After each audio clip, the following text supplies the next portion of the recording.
Hello everyone. Thank you for joining us here today. My name is Norm Di Pasquale and I'm running to be your next NDP MP of Spadina Harbourfront. Hey. I would like to begin by acknowledging the land that we are standing on today is the traditional territory of many nations, including the Mississaugas of the Credit, the Anishinaabe, the Chippewa, the Haudenosaunee, and the Wendat peoples, and is now home to many diverse First Nations, Inuit, and Métis peoples. I also acknowledge that Toronto is covered by Treaty 13 with the Mississaugas of the Credit. And I'd like to acknowledge we have some amazing candidates with us today from across Toronto, including Sandra Souza from Davenport, Hey. Samantha Green from Toronto Centre, Hey. Claire Haxel from Toronto Danforth, Yes. and Shannon Devine from Beaches, East York. Hey. Across Toronto, people are being priced out of our own city because there simply aren't enough affordable homes. Whether it's renting or buying, it feels like a decent affordable place is slipping further and further out of reach for regular people. We need to build more affordable homes now so everyone can find a place to call their own. It's crucial to have leaders who understand the urgency of this crisis and are ready to fight for real solutions. For too long, housing has been treated as a way for investors to get rich, not as the human right that it should be. It's everyday people who are paying the price. But it doesn't have to be this way. It is now my pleasure to introduce someone who has never stopped fighting for everyday people, renters, workers, and families, right across this country. Please join me in welcoming the leader of Canada's New Democrats, Jagmeet Singh. Hey. Thank you very much, Doug. Thank you, Jagmeet. Well, thank you so much, Norm, for the introduction, and I am so proud to have so many incredible candidates here representing the candidates in Toronto. If you live in Toronto and you want someone that's going to fight for you, vote for these candidates behind me. These are fighters for you. We know that, as Norm mentioned, a lot of folks are just really struggling to find a place they can afford. People are looking around and saying there's nowhere for me to rent, and buying seems just out of reach, like just impossible to do.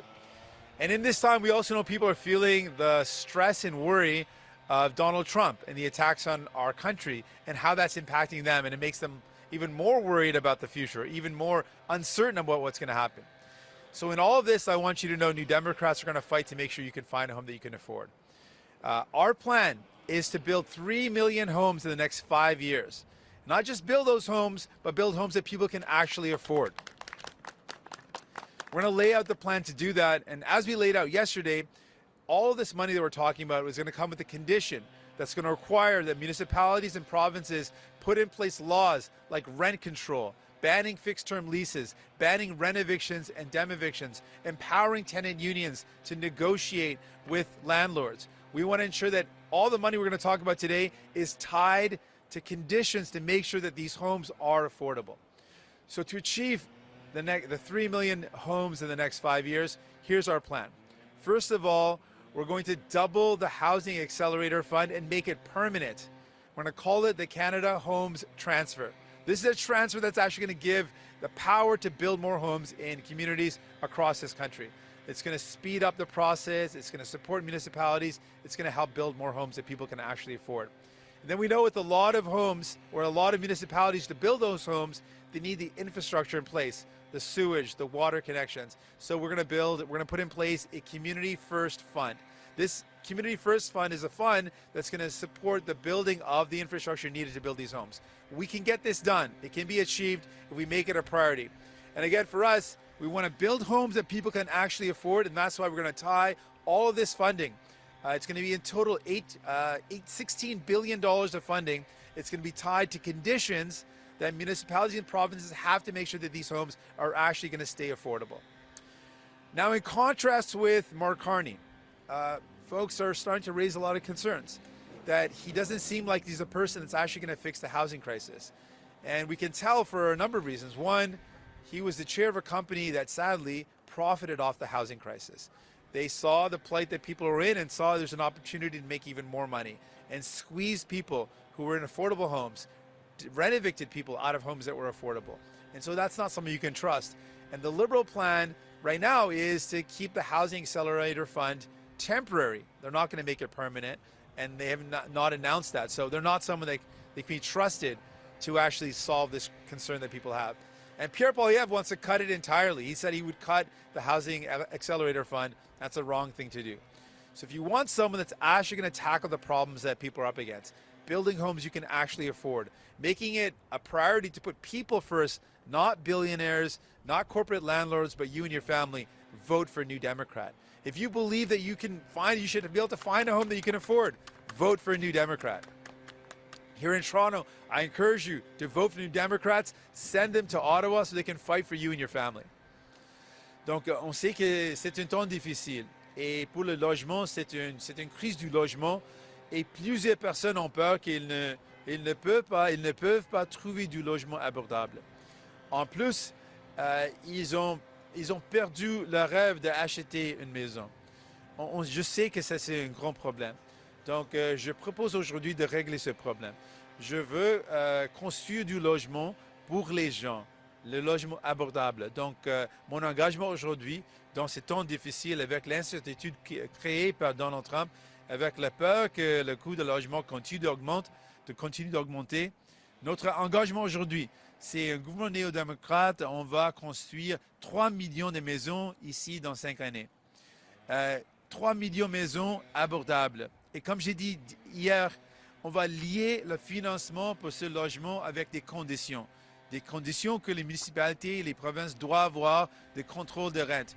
On doit avoir des lois qui interdisent les rénovations, des lois qui protègent les locataires. Ça, c'est primordial pour nous. Donc, c'est quoi les fonds? Donc, je vais expliquer un autre plan. On va avoir le fonds pour accélérer la construction des logements. On va le doubler, le montant, et on va le rendre permanent. On va l'appeler transfert canadien en matière de logement. Ça, c'est un fonds de 8 milliards de dollars qui va aider dans la construction de logements abordables.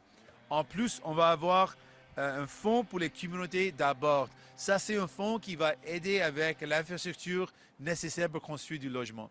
On peut faire face à ces problèmes. On peut construire du logement et on va le faire. Et on va le faire dans une manière où le logement va rester abordable pour vous et votre famille. Je sais qu'avec Mark Carney, il y a des inquiétudes. Des inquiétudes qu'il n'est pas la personne qui va vraiment régler la crise du logement parce qu'il a profité de la crise du logement. Et en plus, avec les libéraux et le fonds pour accélérer la construction des maisons, c'est temporaire. Donc, ils n'ont pas les engagements pour vraiment faire face à ce défi. Et Pierre Poilievre veut éliminer entièrement les investissements pour construire du logement abordable. Donc, il ne va pas régler les choses. Si vous voulez quelqu'un qui va vraiment se battre pour vous et votre famille, pour régler la crise du logement, pour construire du logement abordable pour vous et pas défendre les profits des milliardaires ou défendre les intérêts des géants de l'immobilier, vous devez voter pour l'NPD. On est là pour vous, on va défendre vos intérêts. Merci, and with that, I'm ready for any questions you might have. Thank you very much. We'll now take the questions from the press. One question, one follow-up. On va maintenant prendre les questions des journalistes, une question et une relance. We'll start with Mike Lecouteur, CTV. Mr. Singh, thanks for taking our questions. At a time when Canadians are worried about a recession and as a result of tariffs from the U.S., you are proposing quite an expensive program here. What are you going to do to pay for this? Well, we've laid out a number of measures to actually pay for these programs, but let me just talk about in general the threat of a recession. It's a real threat. There are real concerns that we might find ourselves in a position where we're up against a lot of difficulty. We have found throughout history that you don't cut your way out of a recession. That just makes the pain even worse. What you have to do is invest in people. And with the uncertainty in the States and how that's impacting workers in Canada, we actually need to invest in our country. And what we need to do, because we also are up against a housing crisis, is to build in our country. We need to build up a stronger economy. So these investments are going to create jobs in Canada that are not dependent on the United States. Building infrastructure in communities so we can build more homes, that creates local jobs and it builds up our country. Investing in building more homes will give people a place to live. It also fights back against inflation by building homes that are affordable. So these are investments to fight back against inflation by creating local jobs in our country and building up our economy. In terms of how we pay for it, we've laid out a number of means. One of those is to end the offshore tax havens. Many reports are putting the amount that we lose through tax avoidance and offshore tax havens in close to $30 billion a year that we lose. CRA's put out reports saying we're losing billions and tens of billions of dollars. So there's massive revenue that we could recover by ending tax havens, by closing the loopholes, and making sure companies pay exactly what they owe. Not increasing taxes, but just collecting what we owe could increase revenue significantly. I've also talked about victory bonds as a way for Canadians to invest in our country, to invest in the infrastructure and the housing needs that we have. There's ways for Canadians to invest like we did during the World Wars. Victory bonds are a way for Canadians to actually have stability, and with all the mess of the market that we're seeing, it's actually a more guaranteed investment for a lot of people. It probably makes a lot of sense for people who are worried about the fluctuations in the market. Having that guarantee and that return on investment is a good way, and also knowing that you're investing in your country. So these are some of the ways that we could raise those funds. As a follow-up, the way you've laid it out, there are some assumptions in there that people will actually buy into these programs and buy those bonds. What are you going to do to make sure that the program that you're presenting as a platform is balanced and fiscally responsible for Canadians when they look to vote? Because the other two parties are looking to be that type of fiscal responsibility. Well, we contrast the approach between us and the other parties. We're actually laying out some revenue streams. We're talking about canceling things like fossil fuel subsidies. Again, billions of dollars get wasted in that area. There's money going to highly profitable companies that we would end. We're talking about ending private consultants. That's hundreds of millions of dollars being wasted there. And we're talking about closing in on the loopholes and ensuring that there's an end to tax avoidance, recovering billions of dollars. So we're laying out a plan to increase revenue. In contrast, what Mark Carney's saying, and more Canadians are worried about it, is he's saying, I'm going to give tax breaks to the richest, but to pay for those tax breaks, his plan, is to cut services for Canadians. He's already come out and said that. And Liberals, insiders, have also confirmed that that's his plan. I think that's the wrong plan. To cut the things that people need just to give tax breaks for millionaires is wrong. And if you disagree with that, you need to send more New Democrats to Ottawa to fight back. Merci. Maintenant, Valérie Gamache, Radio-Canada. Bonjour, M. Singh. C'est frais à Toronto, beaucoup plus frais qu'en Colombie-Britannique, où nous nous rendons tout à l'heure. Vous n'êtes pas Oui. seul, d'ailleurs, à mettre les pieds en Colombie-Britannique aujourd'hui. Il y a Mark Carney qui est à Victoria, M. Poilievre qui est à Terrasse. Qu'est-ce que ça vous dit sur la bataille de la Colombie-Britannique? Je pense qu'il y a la bataille partout. On est dans une élection tellement importante. Et en Colombie-Britannique, ici à Toronto et en Ontario, il y a un choix important dans cette élection.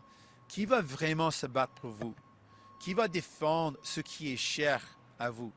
Donc, qui va défendre notre système de santé contre des attaques de Donald Trump, contre la privatisation, contre les coupures? Parce que de plus en plus, les gens ont peur qu'ils ont commencé à rejeter les plans de Pierre Poilievre parce qu'il dit directement qu'il va couper les soins de santé et les autres programmes sociaux. Et Mark Carney, de plus en plus, parle de coupures de services, coupures de santé. Et les gens ont peur de ça. Donc, dans cette élection, vous avez un choix de voter pour l'NPD qui va défendre ce qui est cher à vous, les soins de santé, nos programmes sociaux, ce qui définit notre pays. Et M. Carney rencontre tout à l'heure le premier ministre donc, de la Colombie-Britannique, David Eby. Sans être un désaveu, est-ce que ça porte un ombrage à l'appui que M. Eby vous a donné? Non, pas du tout. Dans une élection, c'est raisonnable que le premier ministre de Colombie-Britannique rencontre le premier ministre du Canada dans un temps comme ça. C'est raisonnable. Et je suis fier d'appui du premier ministre Eby et du fait qu'il a montré aux gens en Colombie-Britannique la valeur de voter pour l'NPD. Qu'est-ce que ça vous donne? Ça vous donne un gouvernement qui est de votre côté, qui va défendre vos intérêts. On a vu des investissements massifs dans la santé en Colombie-Britannique, une valeur qui est chère pour les Canadiens et Canadiennes.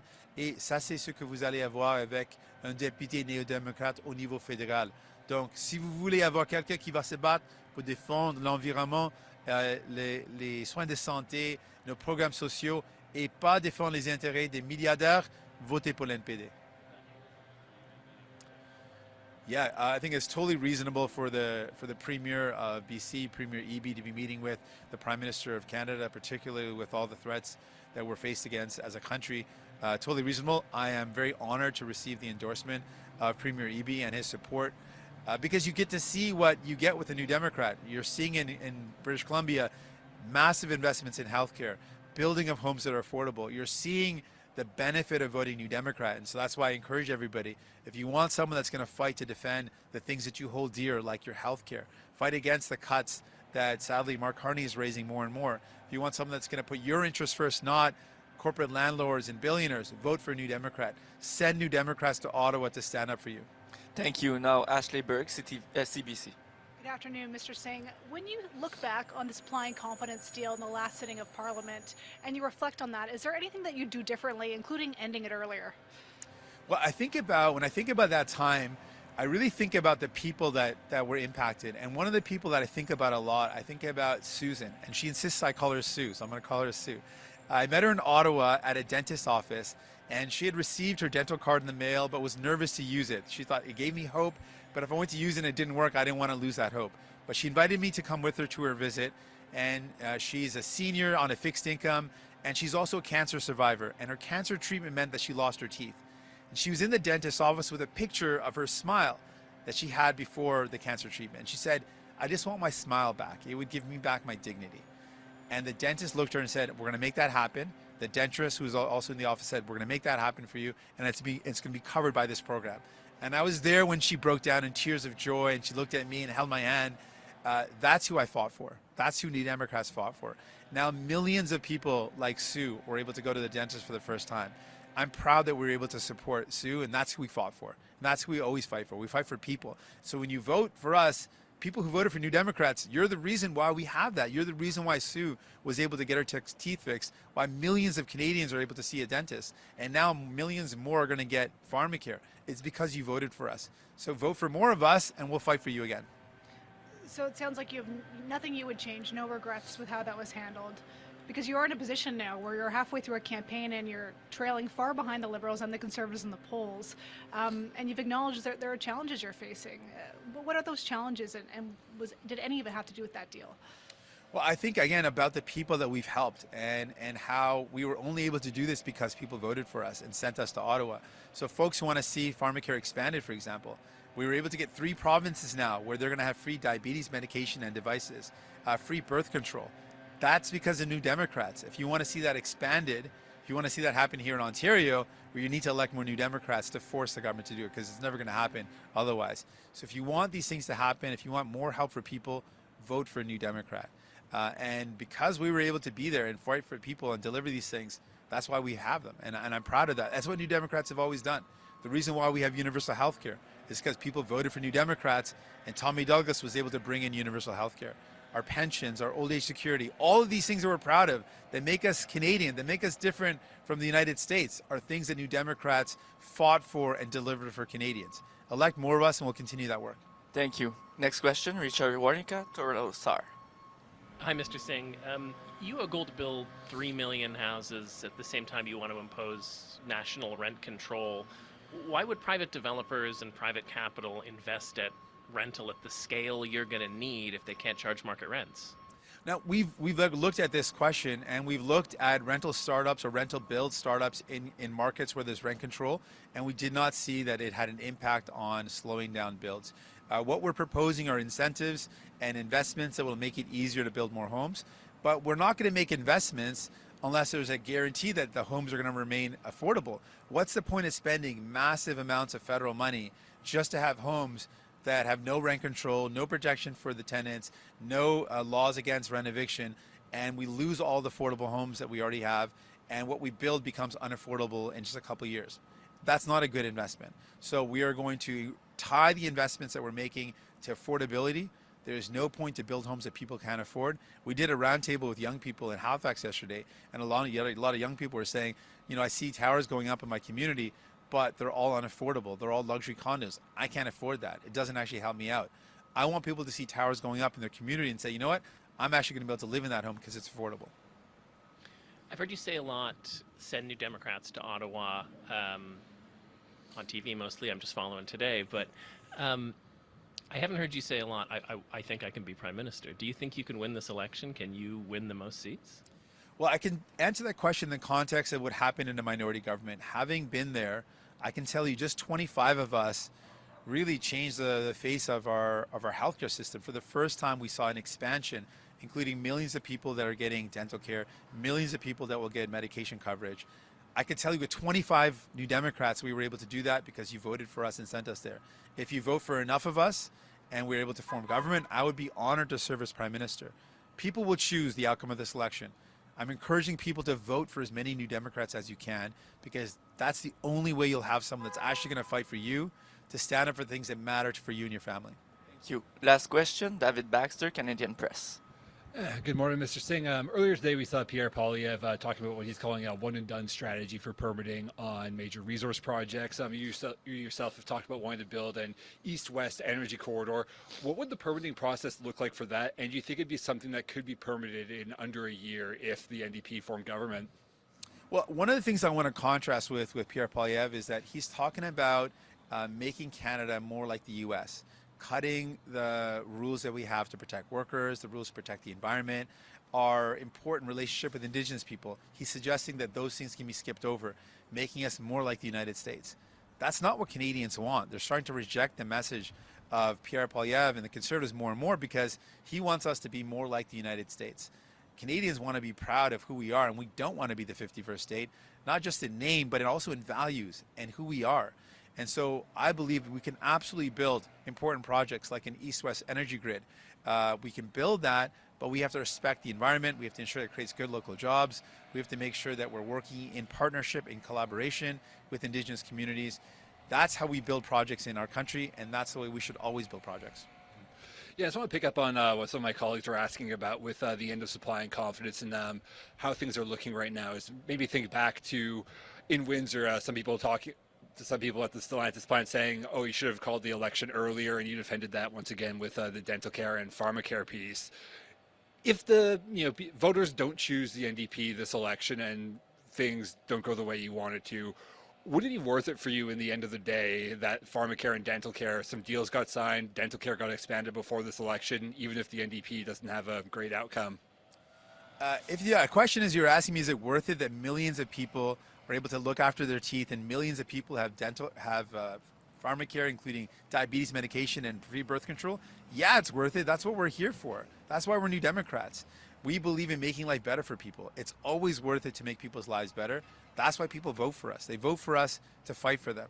So if you want someone that's going to fight for you, that's going to make sure you're a priority, that's not going to toe the line for billionaires or for CEOs, someone that's going to say, I'm going to fight every single day in Ottawa to defend my community, the values that Canadians hold dear, like universal public health care. They're going to fight to build homes you can actually afford, not to make rich investors richer, but to give families a chance to start their life. Vote for a New Democrat. Thank you very much. That concludes the press conference today. Merci beaucoup. C'est ce qui conclut la conférence de presse d'aujourd'hui. Merci. Bonne journée. Merci. Thanks so much.